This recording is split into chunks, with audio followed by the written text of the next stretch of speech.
大家好，今日要介紹一隻 IWC 嘅 Engineer 啊，咁啊工程師啦，個 reference 就係4515嘅，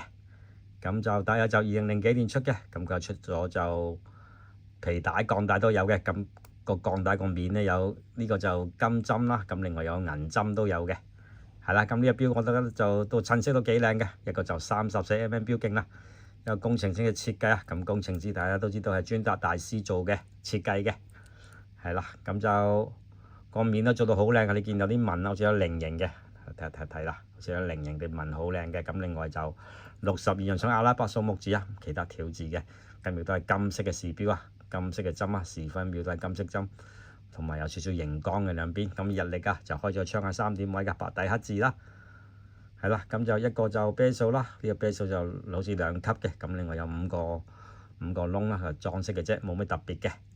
係咁呢個殼啦，工程師個殼啦，咁就一體連成啊，直落嘅，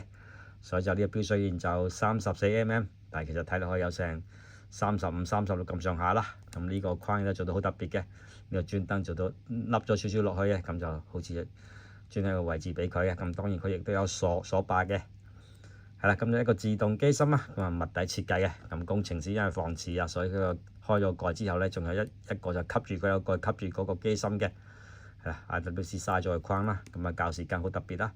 咁啊有鎖把嘅，一掹出嚟呢格咧就校日曆啦，叫日曆啦，再掹出一格咧就校個時間啦，就係咁樣啦，同一般手錶都一樣嘅，簡單又容易操作嘅。咁呢條帶啊，呢條帶係亦都係工程師嘅帶啦，都係咁設計咁，中間呢一格好似凸起少少啦，成條帶都係拉絲單網嘅，咁兩邊一樣啦，咁個扣亦都係做到好靚啦。呢個就紗橋嚟嘅，吸落去就 OK 嘅啦。有時個掣隱藏咗，撳咗就開嘅啦，好簡單容易操作啦。咁至於換帶方面啦，換帶方面 IWC 做到好好嘅，因為佢條帶喺呢度啦，你見呢一粒粒啊，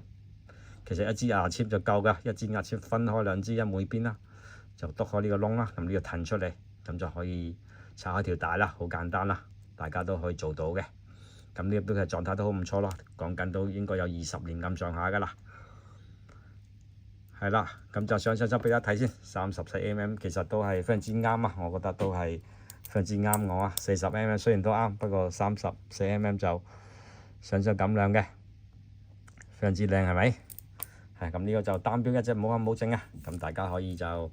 留意下，其實都非常之值得收藏嘅。呢隻錶我就賣2萬蚊嘅，單錶一隻冇瑕冇證啦。